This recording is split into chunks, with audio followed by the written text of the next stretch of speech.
You're listening to the podcast for all of the news, notes, and breakdowns for your Ohio State Buckeyes. This is Sons of the Shoe with Nick Wilson and Spencer German.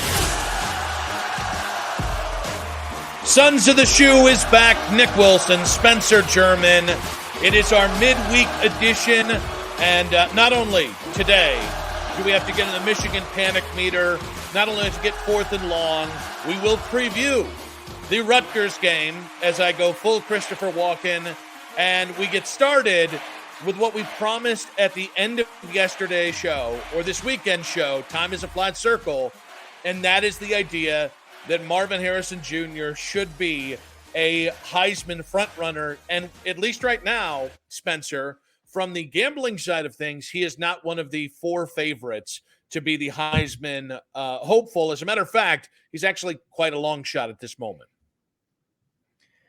Yeah, I'm not surprised by that. By the way, I think we need to just have it be a running bit on this show that I see how many different rooms I end up recording from. Because this is now we've done what? This is episode 4, I think, that we're doing. And I've been in a different room, I think, every single time. So gotta love it. I actually like the idea of just having you record out on the street here in Cleveland to see how many potential illegal things. Like we've been in the Halley building here. We get a nice view of somebody peeing on the wall occasionally.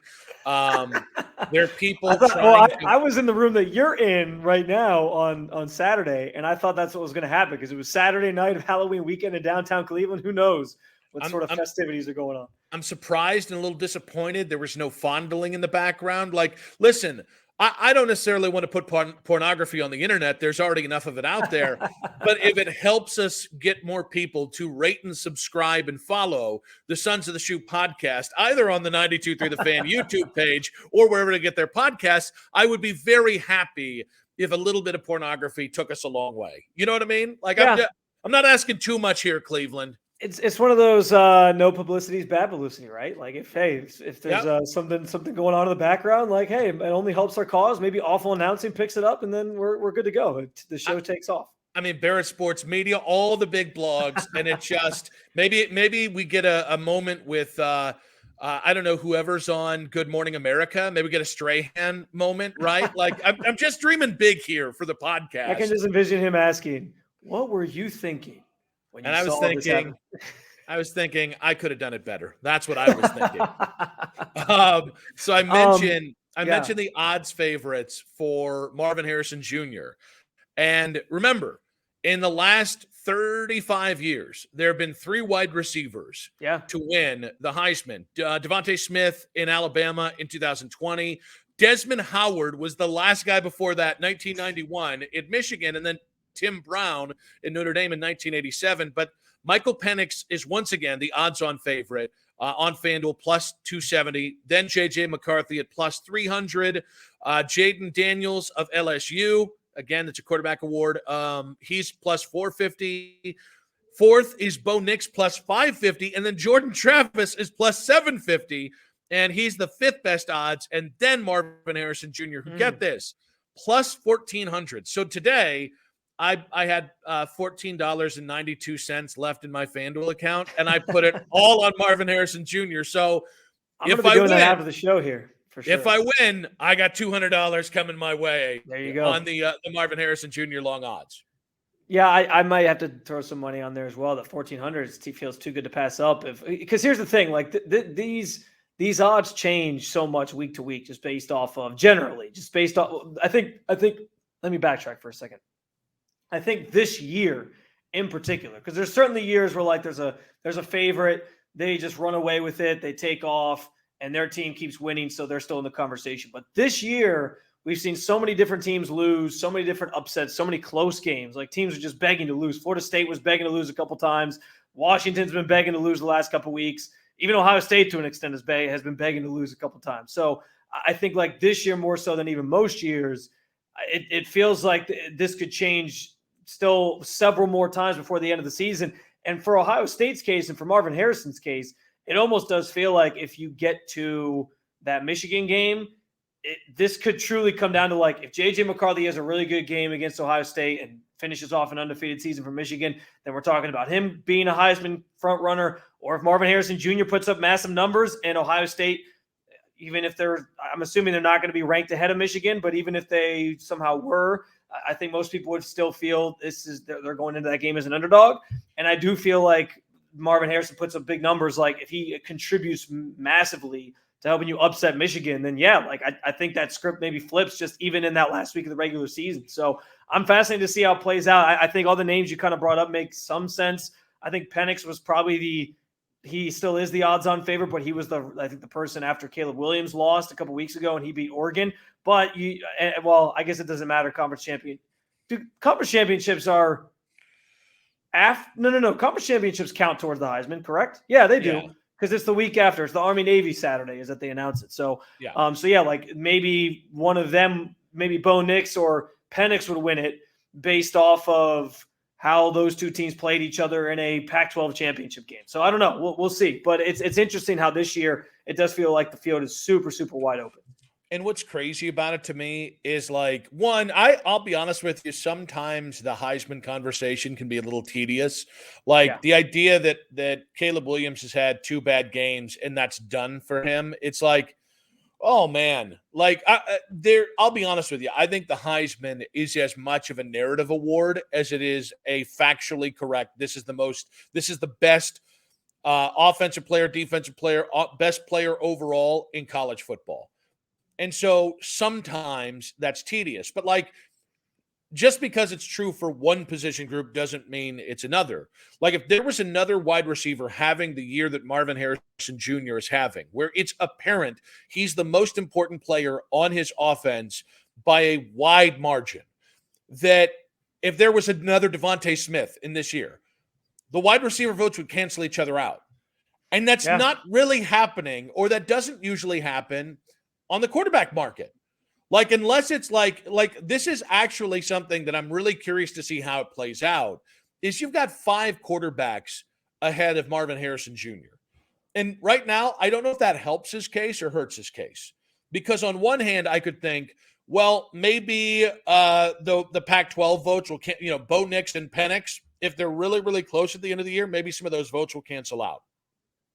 On the other hand, I'm like, maybe people there's so many quarterbacks, they'll just lock into, well, who's the best quarterback? And then it becomes what I think it becomes most years, which is who's the best quarterback instead of who's the best player in college football. Yeah. I think, go ahead. No, go ahead. And you know what? I will save that thought because I want to explore more the idea of it as a quarterback solely entity, but I talked a lot there. It's your turn. No. I mean, the thing is, so I kind of crunched the numbers on where he's at in terms of Devontae Smith the year he won. And so for the regular season, plus the conference championship game, Devontae Smith finished in 2020 with 98 receptions and just over 1,500 yards. Right now, Marvin Harrison is at 48 receptions and he has 889 yards. So, and then touchdowns, he actually, this is kind of wild, is because you mentioned Desmond Howard, obviously, and when you go down the list of receivers who have won, it's like going into a time capsule and realizing how things have changed. Because back in 1991, Desmond Howard won the Heisman. He had 61 receptions and 950 yards. That seems like nothing for some of these top tier receivers. I mean, Marvin Harrison's already almost at 950 yards right now in 8 games. That's talk about the league changing or the sport changing. That's certainly a testament to that. But somehow he actually had more touchdowns. He had 19 touchdowns that year than Smith actually finished with in 2020. Again, at the end of the conference championship season, with 17. So, and that probably has a lot to do with just Alabama had a embarrassment of riches. They were spreading the ball around, so he didn't get quite as many. But at the same time, it's just interesting how that's kind of changed over time. So yeah, I guess numbers wise, Marvin Harrison essentially needs to get about 600 more yards in the next 4 games and to sort of be on par with what Smith did. But I think, Nick, it's going to ultimately come down to, again, that Michigan game. If Ohio State wins that game and he puts up, say he has a touchdown and over 100 yards receiving, that could be the thing that sets him apart. Ryan Day goes into all these post-game press conferences, and he's asked a question about Marvin Harrison Jr., and he laughs because he's like, same answer as always, best player on the planet. And I think he has a point in that, but at the same time, we know that they're going to look at the numbers, and if he's going to top a quarterback, because we know how important that we know, to your point, that the quarterback position is always going to get elevated in this conversation. If he's going to top one of these quarterbacks, I think he's going to have to be on par with the Devontae Smith numbers, and they're going to have to beat Michigan. Those are the two things that absolutely have to happen if he's going to have a shot. Well, I think what helps him is that McCord is just a mid quarterback. And I think does that help him though, or does that hurt him too? Because if he can't get the number, there's been some dud games he's had early in the season too. Not that the last few have been great, but with the dud games in there, if he has another dud game down the second part of the season or the last part of the season here, maybe you're talking about if he had a better quarterback, maybe he would actually have more of an argument. I think it only matters if he has a dud game against Michigan. I think he can have a dud game against Rutgers. I don't think he will. I think he can have it against Michigan State. He can have it against Minnesota. But at the end of the day, if it really does come down to, can you get 150 yards and 2 touchdowns against Michigan? Because if you do that and Ohio State wins, no one's going to look at that and give Kyle McCord credit, because we all know who he is. Even TreVeyon Henderson. And TreVeyon Henderson is, if TreVeyon was healthy, TreVeyon might have stolen some of those votes from Marvin, but because he hasn't been healthy, that's not going to hurt him. So it really comes down to, honestly, I look at the next 3 games as an opportunity to pad your stats in a way. And so then if you just go out there and have a normal game where it's like you mentioned, 100 yards and a touchdown, but everybody goes, well, that's the best player on the field, then all of a sudden you overtake JJ. And I really just think get to the top 3. Get to the top 3, and then you're at least in the mix, and then it becomes a conversation. I think plus 1,400 is generous right now. I think the reality is something drastic has to happen, either with his performance statistically or with some of these quarterbacks continuing to have fall back to the earth. A couple weeks ago, Penix had it. A couple weeks ago, Bo Nix had it. And they're still ahead of him. Now, that's in gambling odds. That doesn't mean that that's in the voters' minds. But I'll be honest with you, I think we know when Vegas is pointing towards something there's a reason those guys are the favorites. It is because it's a quarterback award. And I don't, man, I'll be honest with you. The fact that it mirrors the NFL MVP to me. And the NFL MVP is meaningless to me because it's just who's the best quarterback. And granted, Mahomes is on a different level. And Joe Burrow has been at a different level. And Josh Allen has had moments where he's at a different level. And I get how important the quarterback is to the actual just wins and losses. But there have been times where Derrick Henry was more important than the best quarterback because of how Tennessee plays. And the context of a player's value does not get added into often enough unless that player is a quarterback. And the idea that now that's happened in college, where 11 of 13 Heisman since 2010 have been quarterbacks. If you go all the way back an extra decade, I think it's 8 more players were quarterbacks. That's asinine. College to me is the one spot where, as much as an elite quarterback matters, look at what Marvin Harrison Jr. Marvin Harrison Jr. is as important to Ohio State's success as, in my opinion, Caleb Williams is to USC or Michael Penix Jr. is to Washington. But that context traditionally just doesn't carry enough weight because quarterback. And honestly, the biggest problem is I'm not sure Heisman voters are paying attention over the last 20 years, despite having more things to watch. They're not paying as attention individually to these guys as they might have been in the 90s when they could watch one game a week and they got one look at another Heisman player per year. Yeah, I'm with you that and it's the same thing kind of applies in the NFL, where the award has just become strictly quarterbacks, and it's almost should you have an award for quarterbacks, and should you have an award for everybody else? It is unfortunate. And here's the thing, Nick. As we were kind of getting ready for this conversation, I went in and kind of looked up just the stats for some of the top Heisman quarterback candidates. So I pulled up JJ McCarthy. I pulled up Penix. I had pulled up Caleb Williams just for comparison purposes. I understand he's kind of McCarthy.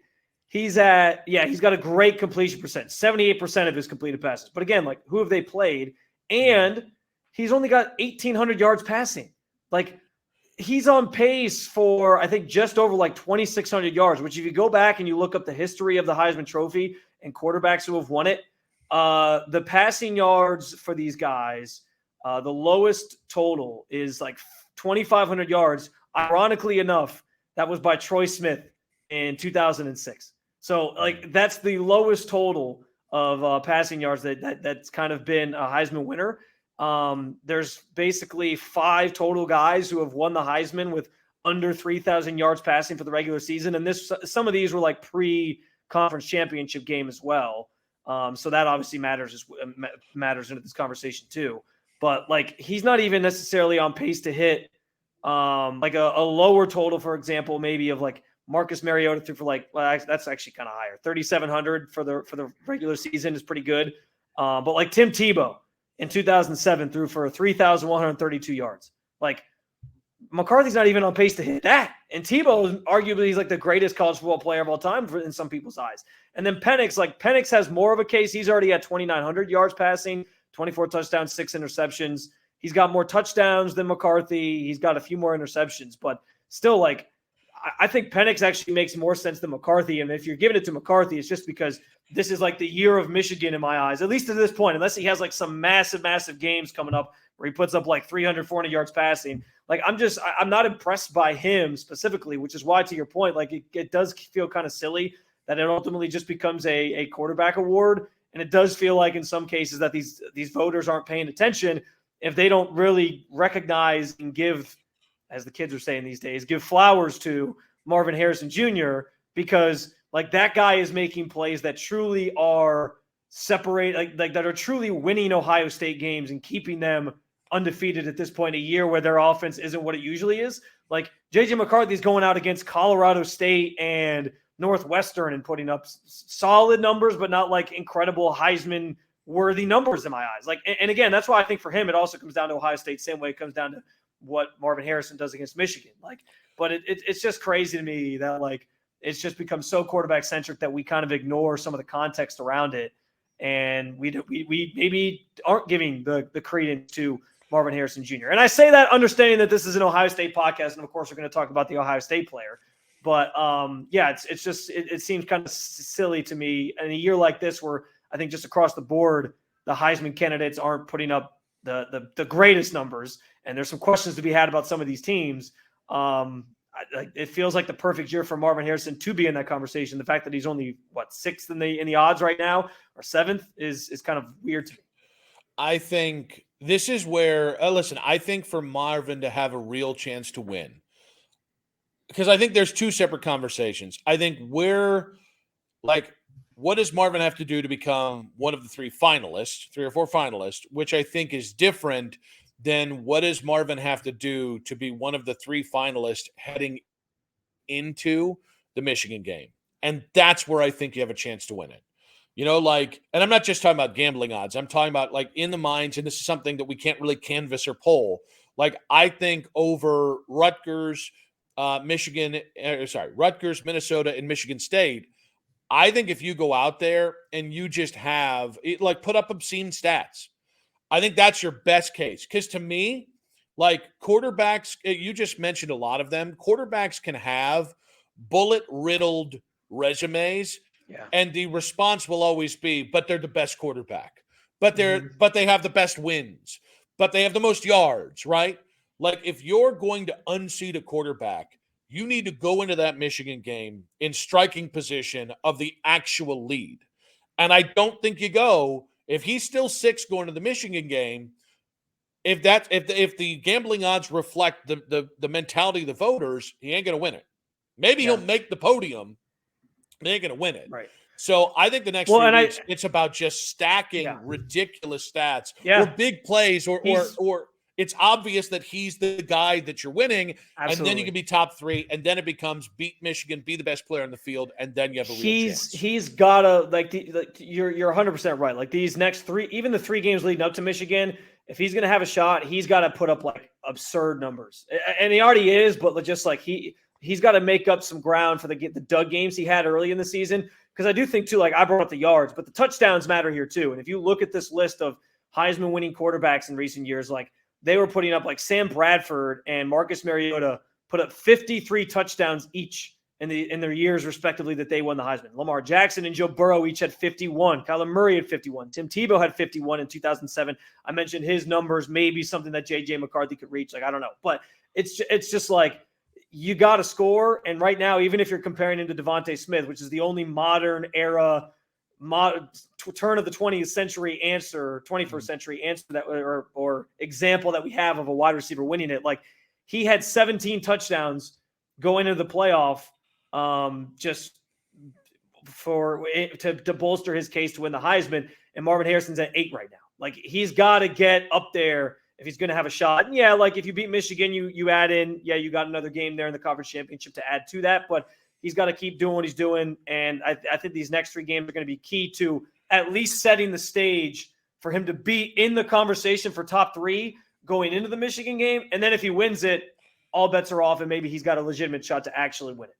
So guys, get at us at Nick Wilson Says, at Spencito on Twitter. The question is, what does Marvin Harrison Jr. have to do? What has to happen, rather, both with him and the rest of the field, for him to get one of the top 3 finalist spots in the Heisman race?